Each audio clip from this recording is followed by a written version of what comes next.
Welcome to Uma Siva kitchen. Today ஒரு நல்ல non veg recipe தாங்க பார்க்க போகிறோம். குழம்பு வகைகள் தான். பச்சை நெத்திலி மீன் மாங்காய் போட்டு குழம்பு தான் செய்ய போகிறோம். வாங்க வீடியோக்குள்ளே போகலாம். அதுக்கு ஒரு பாத்திரம் வச்சுக்கோங்க. ஒரு கடாய் இல்லை, நீங்கள் எதில் குழம்பு செய்வீங்களோ அந்த பாத்திரம் வச்சுக்கோங்க.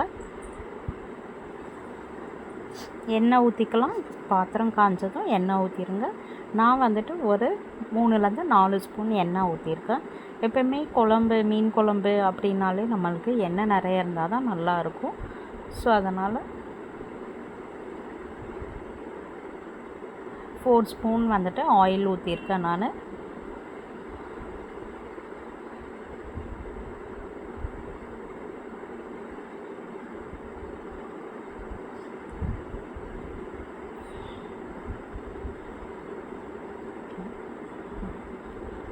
ஆயில் ஊற்றியாச்சு. ஆயில் வந்து நல்லா காய விடுங்க. நல்லா காஞ்சதும் நம்ம வீட்டில் செஞ்ச வடகம் தான் இது நான் யூஸ் பண்ண போகிறேன். உங்கள் வீட்டில் வடகம் இல்லைன்னா கடைகளில் நிறைய கடையில் கிடைக்கிது இப்போ வடகம். ஸோ அதை யூஸ் பண்ணிக்கலாம். இல்லைனாக்கா நீங்கள் கடுகு போட்டு கூட தாளிச்சிக்கலாம். இப்போ வடகம் போட்டாச்சு. வடகம் வந்துட்டு நல்லா பொரியணும். எப்போவுமே வடகம் போட்டு நீங்கள் மீன் குழம்போ காரக்குழம்பு செய்யும்போது சூப்பரான டேஸ்ட் இருக்கும். ஸோ நல்லா பொரிய விடுங்க. நல்லா புரிஞ்சதும் நான் இன்றைக்கி வந்துட்டு ஒரு 4 பேருக்கு இருக்கிற மாதிரி தான் குழம்பு செய்ய போகிறேன். ஏன்னா நெக்ஸ்ட் டே கூட வச்சாக்கா ரொம்ப நல்லாயிருக்கும். குழம்பு நல்லா இன்னும் அதிக சுவையாக இருக்கும் நெக்ஸ்ட் டே சாப்பிடும்போது தான். ஸோ அதனால் நான் 4லேருந்து 5 பேர் சாப்பிட்ற மாதிரி குழம்பு தான் வைக்க போகிறேன். அதுக்கு ஒரு பெரிய வெங்காயம், 2 வெங்காயம் நான் எடுத்துகிட்டு, உங்கள் வீட்டில் சின்ன வெங்காயம் இருந்ததுன்னா சின்ன வெங்காயம் கூட போடலாம். சின்ன வெங்காயம் போட்டிங்கன்னா இன்னும் கூடுதலாக டேஸ்ட்டு வரும். தக்காளி வந்துட்டு ஒரு 3 தக்காளி எடுத்துக்கிட்டேன்.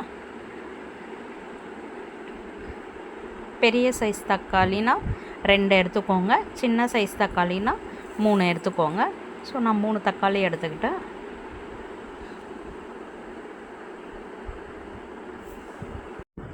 ஒரு 4 பல் பூண்டு போட்டுக்கலாம். ஸோ எல்லாத்தையும் போட்டு நல்லா கலந்து விட்டுக்கோங்க. நல்லா வெங்காயம் வந்துட்டு வதக்க விடுங்க. இதை மாதிரி வதங்கினதும் நம்ம தக்காளி வந்துட்டு கட் பண்ணி வச்சுருக்க தக்காளி போடலாம். தக்காளியும் போட்டு நல்லா வதக்கி கொடுத்துக்கோங்க. சீக்கிரமாக வதக்கணுன்னா உப்பு போட்டுக்கோங்க. உப்பு போட்டிங்கன்னா உங்களுக்கு வெங்காயம் தக்காளி சீக்கிரமாகவே வதங்கிடும். இது ஒரு நல்ல குக்கிங் டிப்ஸுங்க. இதை நோட் பண்ணி வச்சுக்கோங்க. பிகினர்ஸ்க்கு இல்லை பேச்சுலர்ஸ்க்கு தெரியாதவங்களுக்கு நோட் பண்ணி வச்சுக்கோங்க. இதை எல்லாமே போட்டு பாருங்கள். நல்லா எண்ணெய் பிரிஞ்சு வந்திருக்கு. நல்லா வதங்கிடுச்சு. இந்த டைமில் வந்துட்டு நான் வீட்டில் அரைச்ச மிளகாத்தூள் தான் நான் போடுவேன். ஸோ வீட்டில் அரைச்ச மிளகாத்தூளில் ஒரு 3-4 ஸ்பூன் போட்டுருக்குறேன். கம்மியாகவே போடுங்க. உங்களுக்கு பத்தலைன்னா லேட்டராக போட்டுக்கோங்க. மஞ்சத்தூள் கொஞ்சம் போட்டுக்கலாம். ஸோ எல்லாத்தையும் கொடுத்து நல்லா கலந்து கொடுத்துக்கோங்க. இந்த எண்ணெயிலே இந்த மிளகாத்தூள் கொஞ்சம் லைட்டாக வதங்கும்போது நல்லா நம்மளுக்கு ஒரு டேஸ்ட்டு கிடைக்கும். ஒரு புளி வந்துட்டு கரைச்சி வச்சுருக்கேன். நான் வந்துட்டு ஒரு பெரிய சைஸ் புளி வந்துட்டு கரைச்சி எடுத்து ஊற்றியாச்சு. இப்போ பாருங்கள், நல்லா குழம்பு வந்துட்டு கொதிக்க விடுங்க. இப்போ வந்து தண்ணியாக இருக்குது. நம்மளுக்கு நல்லா திக்னஸ் வரணும். ஸோ பாருங்கள், நல்லா திக்கானவனே நம்ம வந்துட்டு கழுவி வச்சுருக்க நெத்திலி பாருங்கள். நெத்திலி இந்த மாதிரி க்ளீன் பண்ணி வச்சுருக்கோம். ஸோ அந்த நெத்திலியும் மாங்காய் வந்துட்டு போட்டு செய்கிறோம். ஸோ அதனால் மாங்காவும் கூடவே போட்டு ஆட் பண்ணிக்கோங்க.